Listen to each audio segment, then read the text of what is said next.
Bura Şəmkir rayon mərkəzi xəstəxanasıdır. Kadrlarda əks olunan bu rüsvayçı izdiham, bu bitmək bilməyən növbələr sadəcə təsadüfi bir sıxlıq deyil. Bu mənzərə rayondakı şəkərli diabet xəstələrinin qarşılaşdığı idarəçilik fəlakətinin və laqeydliyin bariz sübutudur. İnsanlar müalicə almaq, dərman tapmaq üçün deyil, sanki bu dar dəhlizlərdə can vermək üçün növbəyə durublar. Hər gün səhər saatlarından etibarən xəstəxana qapılarına toplaşan yaşlı, taqətsiz və çarəsiz pasientlər saatlarla burada vaxt itirirlər.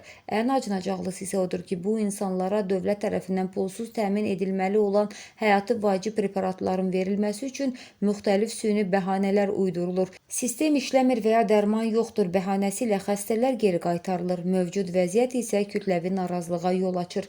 Şəkərli diabet elə bir xəstəlikdir ki, dərmanın bir gün belə gecikdirilməsi insanı komaya sala bilər. Lakin Şəmkir səhiyyəsindəki bu rəzalət onu göstərir ki, aidiyyatı şəxslər minlərlə insanın həyatı ilə açıq-aşkar qumar oynayırlar. Dövlətin xəstələr üçün ayırdığı dərman təminatı hardadır?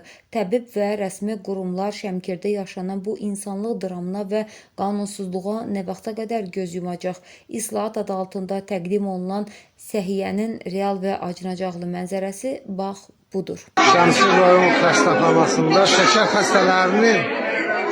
xəstələrinin oksigeninə baxın, cəmaət dərmanını ala bilmir.